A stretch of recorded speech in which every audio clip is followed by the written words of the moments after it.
Yes, 2 days back, the National Unity Platform Principal Robert Kyagulanyi arrived in Canada amidst a lot of cheer and a grand entrance. We all know that he finished the first phase of the countrywide freedom tour in Uganda and he embarked on another tour in Canada. We all know the diaspora has continued to be an effective tool in terms of changing governments, in terms of political mobilization. 10 years ago, people in the diaspora never really were never really put on the forefront of fighting for democracy. So in this episode, I've come to talk about BOBI WINE's tour in Canada, the power of the diaspora in the body politic of any nation, and most importantly, the study materials we can learn from Kyagulanyi's visit to Canada. But before I talk about this, I want to let you know that if you're new to this channel, please subscribe. And if you're watching this video from a different platform, please head on to YouTube, type in Sula Mawagali. There is a lot of content of this nature. If geopolitics and economics is what you want, this will be definitely the right channel for you to subscribe to.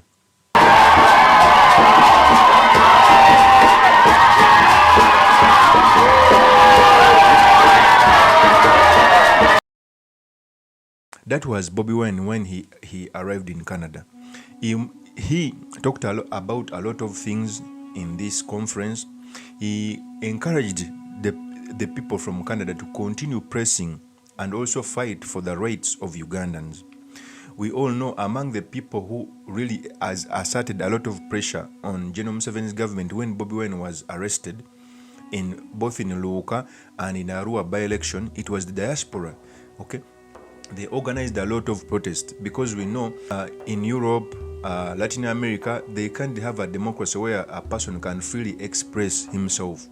So these people played a lot in terms of political mobilization so that the government can free BOBI WINE. Secondly, in Uganda, I think the diaspora is the second most return on investment. The amount of money repatriated by the people from the diaspora, it is the second most foreign earner. It is in billions. Third, since also BOBI WINE is fighting hard to cut the Western world from supporting General Museveni, it is incumbent upon him to always go to the diaspora to galvanize forces which can help him achieve his desired consequences. The diaspora can also be used to fund liberation struggles. Even in the 80s, you see, when Museveni was fighting in the bush in the 1980s, he had his family in Sweden.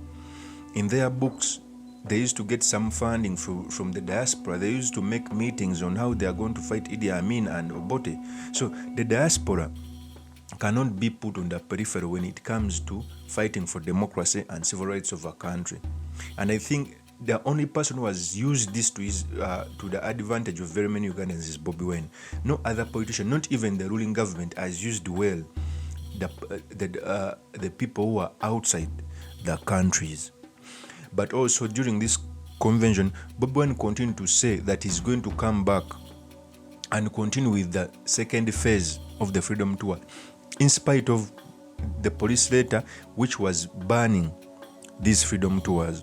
Let me first give you the video as BOBI WINE was talking about this before you proceed. This Wednesday, when I was in Arua with the team, we concluded our nationwide tour. We were able, was it Thursday? Yeah, phase 1. By the end of it, we had gone through, we had visited Ankole, we went to Toro, we visited Kasese in Wenzori, we had visited Chigezi, we visited places of Busoga, we visited Bokedi, we went to Bugishu, we went to Lamu, we went back to Uganda, we went to Bunyoro, and we also went to West Nile. I believe many of you saw the massive welcome that we got from all over the country. In every single region we went, hundreds of thousands showed up physically. You know, they made it very, very clear that they are tired of the Museveni regime. They want it gone, and they want it gone now. They showed that they are tired of the tribalism and nepotism of Museveni. They made it clear everywhere, even in Ankole. They made it very, very clear. Now, with that, the regime got very, very scared. They got scared. They planned to assassinate me, but we got the information and we exposed them. Then they started planting bombs.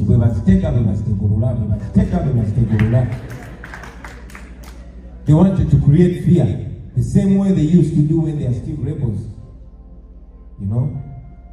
Then they wrote to us. Terrorists wanted to kill me, so they wanted me to fear and abandon the program. We refused because we know them. They failed. They shamelessly wrote to us.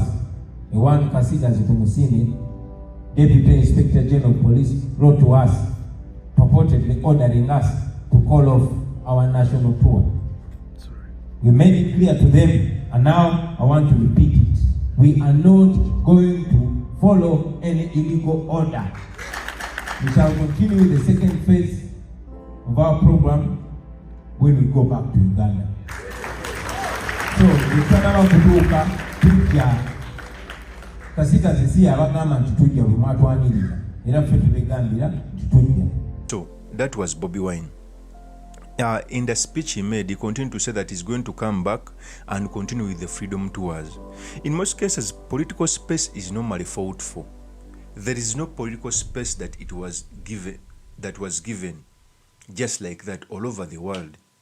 Rights and political space are supposed to be fought for. And I think Bobi Wine must brace himself when he's coming back to the second phase. Even the little we've gotten from General MUSEVENI, it has been because of fighting, because of going to the streets. Sometimes we quote countries which are good democracies, but they have a foundation of people who fought for these rights. They have a foundation of people who died for these civil rights. Even in America, before, when the black person was being segregated, they had to fight for them to be acknowledged as citizens in America. And this was what was done by Malcolm X. It was done by Martin Luther Jr. It was done by very many people who continue to press the government so that the black person can be put on the same level as the other counterpart. So the civil rights in Uganda, the democracy in Uganda must be fought for. And I think Bobi Wine must know that it will take a lot, to an extent of sometimes losing lives. So we are blessed to see another second phase of the Freedom Tour, which I think will be somewhat bloody, because even the government has come out to caution the organizers of this event. Of course, that's my opinion. You can also tell me what you think by commenting on this video. Thank you very much for listening in. If this is your first time on this YouTube channel, I implore you to subscribe, like, and comment so that I can be motivated to do more of such videos. Peace.